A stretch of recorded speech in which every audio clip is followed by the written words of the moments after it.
Baik, bismillahirrahmanirrahim. Assalamualaikum warahmatullahi wabarakatuh. Selamat pagi teman-teman semua. Perkenalkan, nama saya adalah Fadlur Rahman. Saya adalah pengampu dari salah satu mata kuliah yaitu Azas-Azas Manajemen pada jurusan Ilmu Administrasi Negara di Fakultas Ilmu Sosial dan Ilmu Politik Universitas Tidar. Nah, perlu kalian ketahui bahwasanya mata kuliah Azas Manajemen ini adalah mata kuliah wajib di jurusan kita ya, yang mana ini bisa kalian ambil di semester genap yang memiliki bobot 3 SKS. Adapun deskripsi mata kuliah ini yaitu untuk mengkaji aliran berpikir dalam manajemen dan prinsip-prinsip manajemen di organisasi publik. Kemudian, capaian pembelajaran mata kuliah yaitu setelah mengikuti mata kuliah ini, kalian diharapkan mampu menjelaskan tentang konsep dasar, teori, ilmu, dan teknik manajemen untuk organisasi publik. Di samping itu, mempunyai pengetahuan fundamental yang mendasari sistem manajemen yang meliputi perencanaan, pengorganisasian, penggerakan, pengawasan, dan penilaian. Nah, selain itu untuk capaian pembelajaran lulusan, yaitu ada 2 poin utama. Yang pertama yaitu memiliki pengetahuan tentang konsep manajemen pada organisasi publik. Kemudian yang kedua, yaitu memiliki kemampuan untuk menganalisis permasalahan organisasi dengan menggunakan sistem dan prinsip manajemen seperti perencanaan, pengorganisasian, penggerakan, pengawasan, dan penilaian. Di sini kita akan melakukan pertemuan sebanyak 16 kali, yang mana di tengah-tengahnya yaitu UTS, kemudian di akhir kita akan melaksanakan UAS. Nah, untuk pertemuan pertama, kita akan membahas tentang kodrat belajar, kemudian substansi materi, skema materi perkuliahan seperti apa, kemudian pemahaman tentang mata kuliah ini, dan daftar pustaka yang dipelajari. Untuk daftar pustaka nanti di akhir RPS akan saya tunjukkan, seperti itu ya. Kemudian untuk metode pembelajarannya kita bermacam-macam ya, ceramah, diskusi, kemudian kalian tentunya sebagai mahasiswa ada self learning ya, kemudian nanti ada post test, ada quiz, kemudian ada studi kasus dan PJBL atau project based learning. Oke. Pengalaman belajar mahasiswa di setiap pertemuan itu berbeda tergantung dari materi yang akan dipelajari. Oke, untuk yang pertama tadi sudah saya jelaskan, kita membahas tentang kontrak. Yang pertemuan kedua nanti kita akan berdiskusi terkait tentang konsep dasar manajemen. Pertemuan ketiga kita akan berdiskusi terkait tentang perkembangan pemikiran manajemen. Pertemuan keempat kita akan membahas tentang kerangka tugas manajemen. Pertemuan kelima kita akan membahas tentang sistem dan proses manajemen seperti apa. Nah, pertemuan ke-6 kita sudah mulai masuk ke fungsi-fungsi manajemen, yaitu fungsi pertama, fungsi perencanaan ya. Pertemuan ke-7 kita mengevaluasi pembelajaran yang sudah kita jalani mulai dari pertemuan kedua hingga pertemuan ke-6. Ini fungsinya yaitu untuk persiapan ketika kalian menghadapi UTS. Setelah UTS, pertemuan 9 kita akan berdiskusi terkait tentang fungsi pengorganisasian. Pertemuan ke-10 kemudian fungsi penggerakan. Selanjutnya pertemuan 11 yaitu fungsi pengawasan, pertemuan ke-12 yaitu fungsi penilaian, ke-13 manajemen operasi, pertemuan 14 mendesain kerangka manajemen organisasi yang ideal. Jadi di sini kita memiliki proyek khusus ya. Jadi akan saya bagi menjadi beberapa tim dalam kelas ini, yang mana nantinya kalian akan belajar bagaimana mendesain suatu kerangka manajemen yang berfungsi atau bisa digunakan oleh organisasi baik sektor publik, private ataupun pemerintah. Nah, pertemuan terakhir atau pertemuan 15 kita akan mengevaluasi materi-materi yang sudah kita pelajari mulai dari materi pertama sampai dengan materi di 14, yang mana ini persiapan untuk UAS. Kemudian ada pun daftar pustaka atau referensi yang nantinya bisa kalian gunakan selama proses pembelajaran, ada 9 ya, bisa kalian lihat sendiri. Nanti RPS ini tentu saja akan saya bagi di grup WhatsApp ataupun lewat Elita bisa kalian download. Namun referensi utama yaitu dari Rusdiana dan juga Gasin dengan judul bukunya Asas-Asas Manajemen Berwawasan Global. Nah, ini adalah buku utama yang saya gunakan ya, selain referensi-referensi yang saya gunakan untuk proses pembelajaran ini. Selanjutnya, kriteria penilaian untuk mata kuliah ini dibagi menjadi 4 ya, karena ini adalah mata kuliah teori, jadi tidak ada praktikum. Pembagiannya ada 4 kriteria dengan pembobotan yang berbeda-beda. Misalnya untuk tugas terstruktur yaitu 10%. Nah, tugas ini bentuknya tadi sudah saya katakan kuis, post test ataupun esai ya setelah perkuliahan. Kemudian ada UTS porsinya 20%, UAS porsinya 20%, dan juga Team Based Project atau PJBL dan juga studi kasus ini porsinya cukup besar ya, 50%. Karena kenapa cukup besar? Karena kita mengarah pada MBKM. Jadi yang diutamakan yaitu apa sih pengalaman yang didapatkan mahasiswa bukan hanya secara teori tapi juga praktek. Oke, begitu untuk proses RPS ini ya. Apabila tidak ada pertanyaan akan kita lanjutkan ke pertemuan kita kali ini. Baik, jadi hari ini kita akan berdiskusi terkait tentang manajemen operasional. Nah, fungsi-fungsi manajemen sudah kita diskusikan.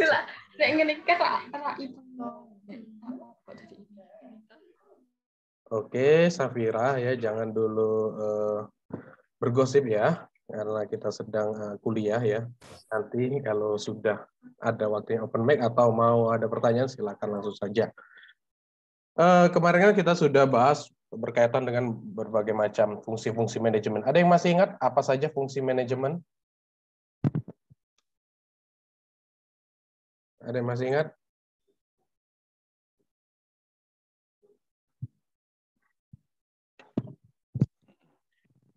Coba Safira ya, Safira. Safira? Safira Kintan? Ya, Pak. Oke, sebutkan salah satu fungsi manajemen itu apa?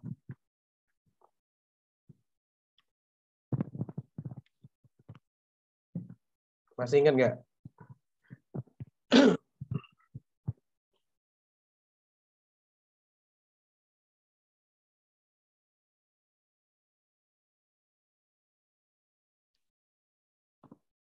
Silakan Safira, ini gampang banget loh.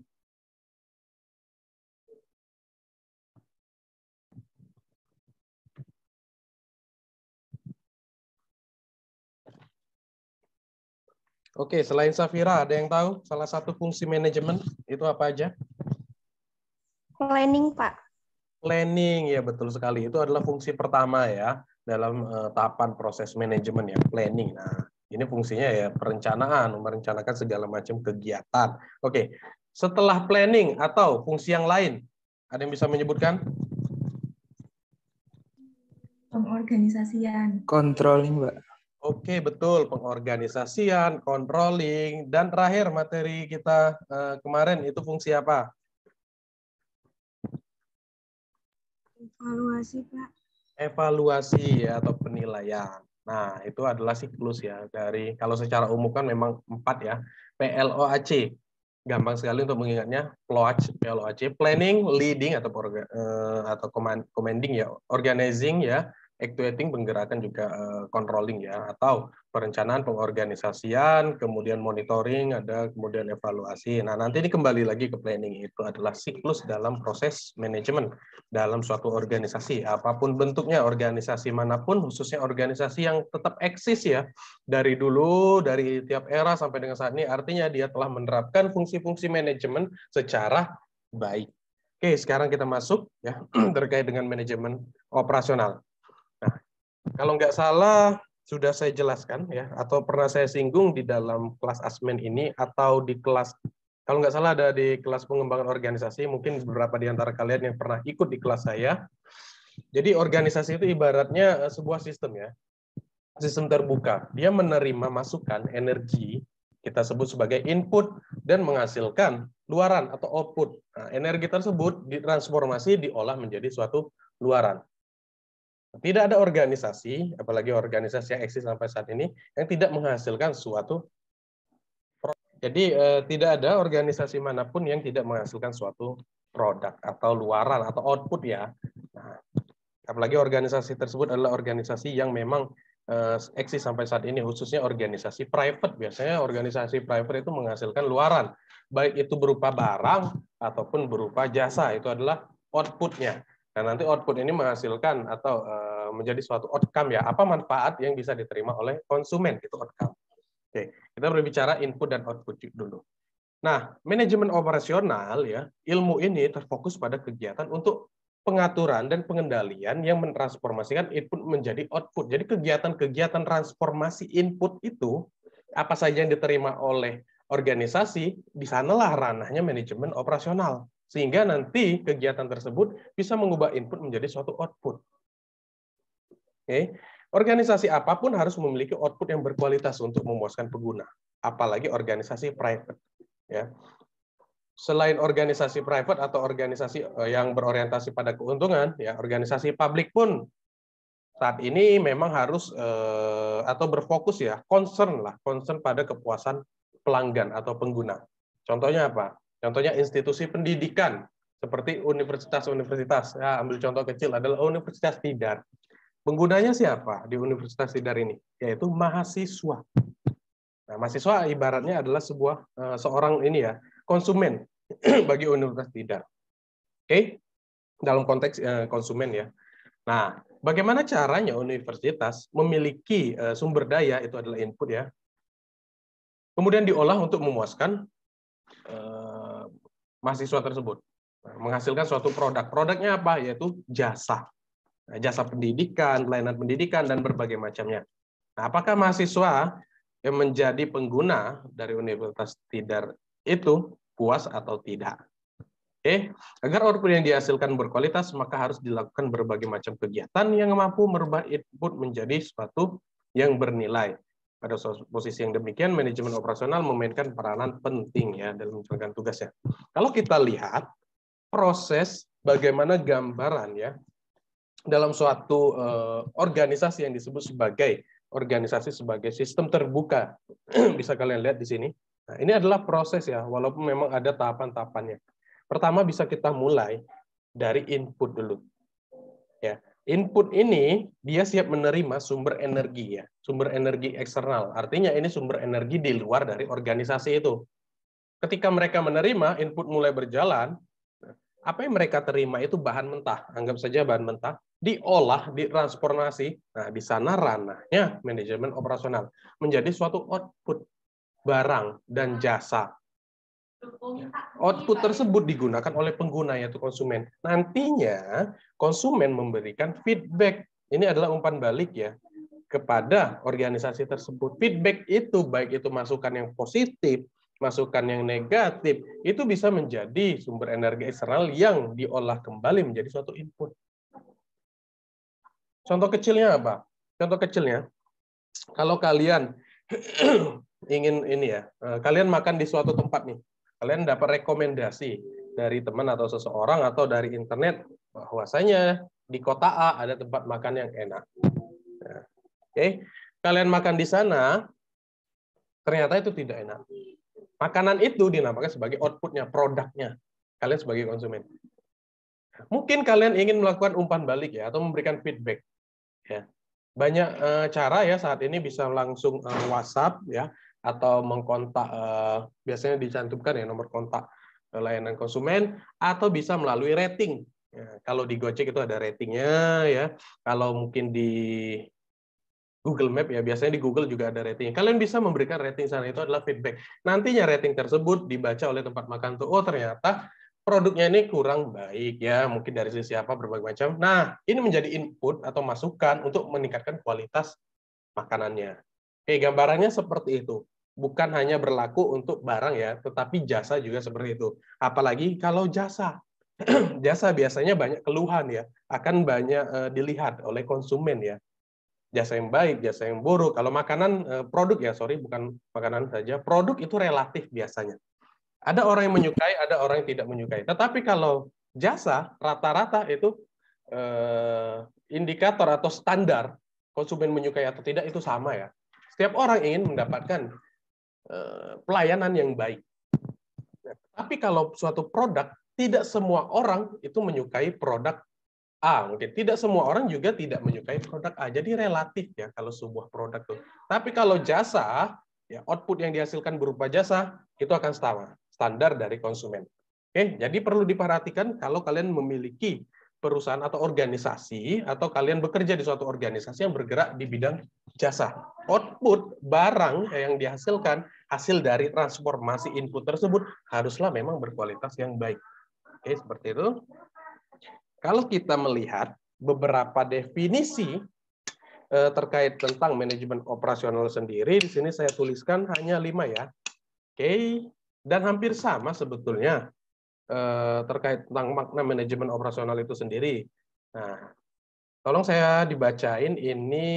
Bagaskara, silakan coba tolong dibacain. Baik, Pak. Beberapa definisi manajemen operasional. Yang pertama adalah yang DAF 2006, yaitu bidang manajemen yang mengkhususkan pada produksi barang serta menggunakan alat dan teknik khusus untuk memecahkan masalah produksi. Oke, cukup. Kemudian Wijoseno yang Subagio.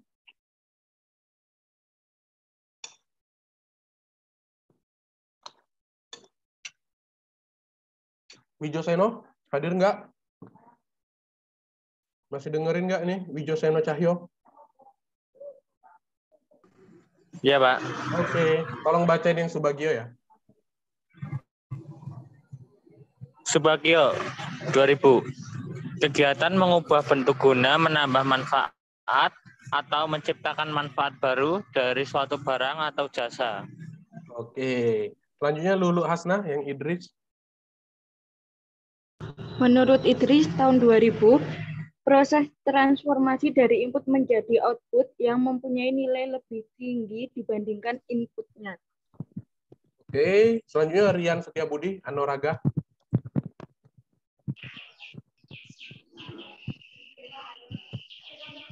Baik, Anoraga 2009. Seluruh aktivitas untuk mengatur dan mengordinasikan faktor-faktor produksi secara efektif dan efisien untuk menciptakan dan menambah nilai dan benefit dari produk yang dihasilkan. Manajemen operasional ini kegiatan manajemen ya. Kegiatan manajemen menggunakan fungsi-fungsi manajemen. Nah, menggunakan fungsi-fungsi manajemen kita mengolah input barang mentah supaya menjadi barang yang berkualitas. Oke, misalnya orang bikin roti. Ini aja lah, bikin rendang. Orang bikin rendang ya. Rendang itu kan harganya berapa sih? Mahal kalau nggak salah rendang itu anggap saja sepotong 20.000. Itu rendang. Untuk bikin rendang tentunya ada bahan-bahan dulu. Apa aja? Daging, kelapa, santan, garam, segala macamnya. Yang mana itu adalah barang mentah. Kalau mungkin dengan takaran yang untuk satu potong daging rendang, ya satu potong daging rendang, kalau bahan tersebut dikumpulin itu hanya 10.000. Misal seperti itu, ini misal ya. Tapi ketika kita ubah, kita transformasi menjadi rendang utuh nih, makanan rendang, itu nilainya bertambah 2 kali lipat, jadi 20.000. Ya, dari barang mentah menjadi produk yang sangat bagus. Nah, proses itu ranahnya manajemen operasional. Di sanalah ada planning, di sanalah ada organizing, ada monitoring, ada evaluating, di sana semua ranahnya manajemen operasional. Oke, saya kira ini paham ya, sangat mudah untuk dipahami sebetulnya. Oke. Kemudian kita melihat di sini adalah proses ya, proses yang saya gambarkan menjadi proses manajemen operasional. Ruang lingkupnya berada dalam lingkaran dengan menggunakan fungsi-fungsi manajemen. Plan, ya planning, do, ya organizing juga, improve, evaluating. Nah, di dalam proses ini kita menggunakan konsep efisien dan efektif. Mengapa harus menggunakan konsep efisien dan efektif? Ayo, ada yang bisa menjawab? Ada yang bisa menjawab? Dalam memproses ya, memproses suatu barang atau jasa, mentransformasi, kita harus, suatu organisasi harus menggunakan konsep efisien dan efektif. Monggo, silakan. Ada yang bisa menjawab atau memberi tanggapan?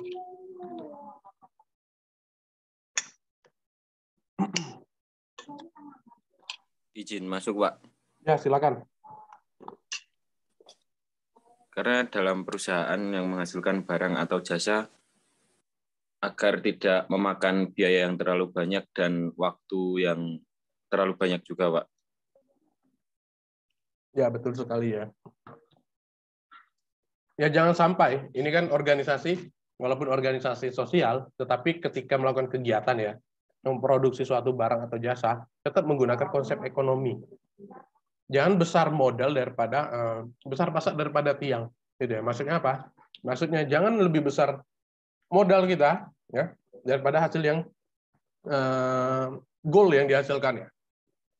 Misalnya menjual barang tadi, bikin rendang tadi. Jangan sampai modal kita itu harganya 20.000, kemudian barang kita jual itu lebih rendah. Rugi dong. Jadi tiap organisasi harus menerapkan konsep efisien ya. Bagaimana caranya kegiatan yang kita lakukan atau menggunakan input yang murah ya, yang jelek, tetapi ketika kita melakukan proses kita mencapai hasil yang efektif. Yang efektif di sini adalah hasil yang maksimal sesuai dengan yang kita inginkan. Nah, hasil yang maksimal digambarkan sebagai produk kita memiliki nilai lebih dibandingkan input yang kita terima. Tentunya seperti itu. Nah, itu dalam konsep makanan ya. Kalau kita analogikan dalam proses kehidupan kampus, organisasi Untidar sebagai suatu organisasi menerapkan manajemen operasional.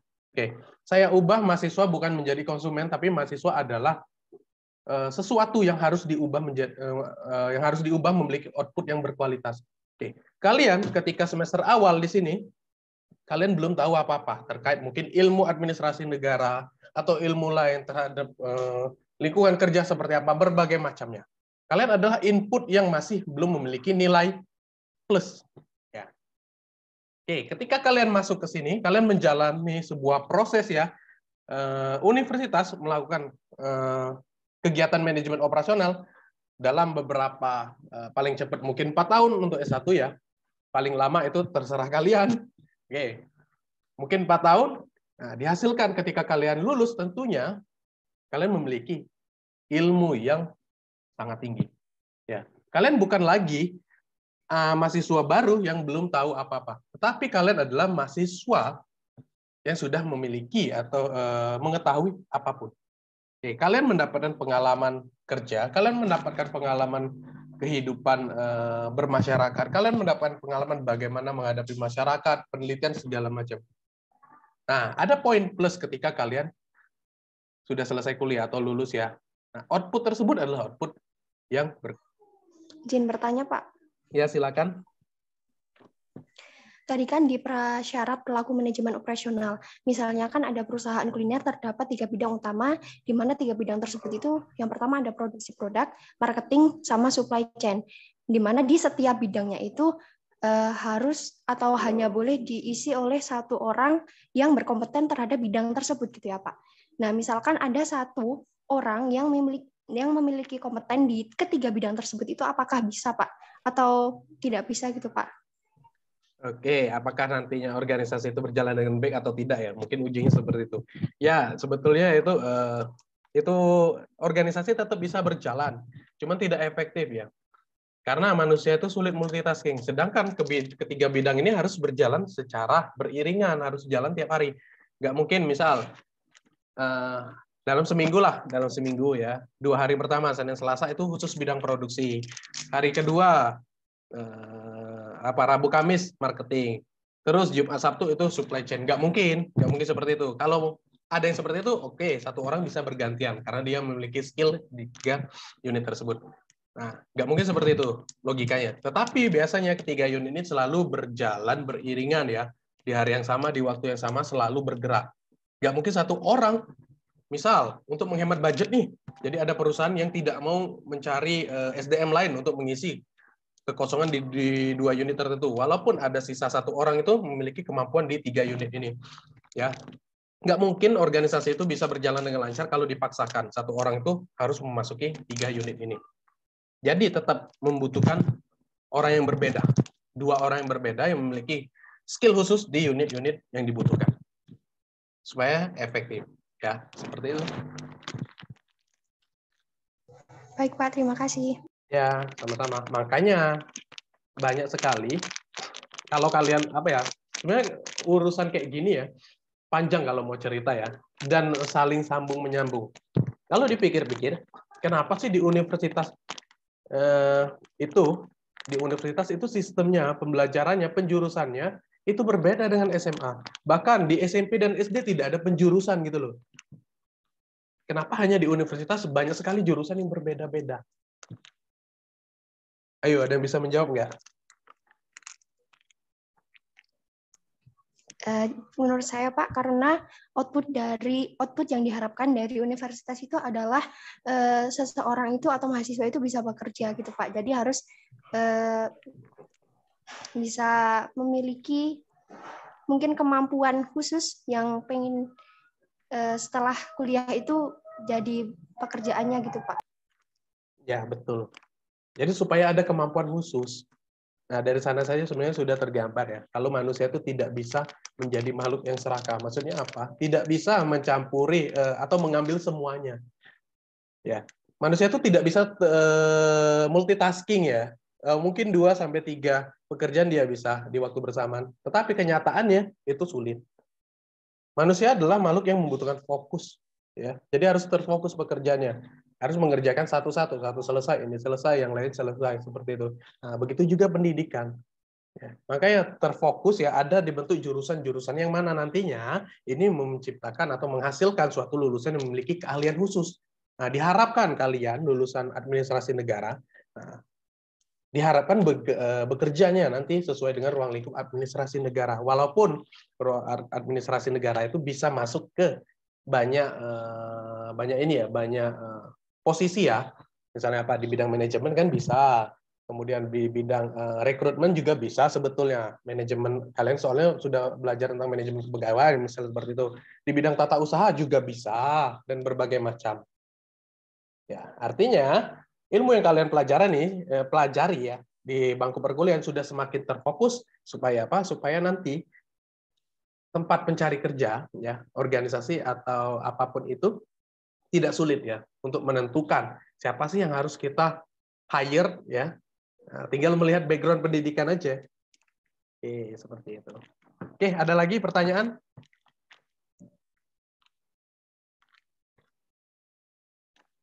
Ya, apa sih? Cukup teman-teman semua? Cukup Pak. Oke, baik. Kalau tidak ada pertanyaan, kita sudah ya perkuliahan kita pada siang hari ini. Terima kasih waktunya teman-teman semua. Terima kasih atensinya untuk hari ini. Mohon maaf ya, kalau selama perkuliahan di kelas saya dari pertama sampai dengan saat ini banyak kekurangan otomatis, ya, pastinya banyak kekurangan ya dibanding kelebihannya. Dan saya mohon maaf atas kekurangan tersebut ya. Semoga apa yang kita jalani selama 1 semester ini bisa bermanfaat untuk kita semua, bisa menjadi berkah untuk kita semua ya. Nanti kalau ada hal-hal yang perlu kita diskusikan lagi terkait materi hari ini, kita bisa lanjut ke grup WhatsApp. Sedangkan untuk UAS-nya seperti apa, nanti saya infokan lebih lanjut. Misal UAS-nya esai atau apapun itu ya, sejenis esai seperti itu. Biasanya saya akan ngasih soalnya itu sebelum waktu UAS, tetapi pengumpulannya di jadwal UAS ya. Bisa saja kalau saya sudah siap soalnya dalam minggu ini, saya bisa kasih soalnya dalam minggu ini. Supaya kalian ada timeline waktu nih untuk mengerjakannya. Saya tahu karena kalian itu menumpuk ya tugasnya biasanya, apalagi satu mahasiswa biasanya 7 mata kuliah, itu banyak sekali, bahkan ribet ya. Oke, jadi saya mau ngasih kelonggaran waktu seperti itu. Baik, sekali lagi saya ucapkan terima kasih ya teman-teman semua. Semoga kita selalu sehat dan dalam lindungan Tuhan Yang Maha Esa. Akhir kata, saya Fadlur Rahman undur diri. Wassalamualaikum warahmatullahi wabarakatuh. Waalaikumsalam warahmatullahi wabarakatuh.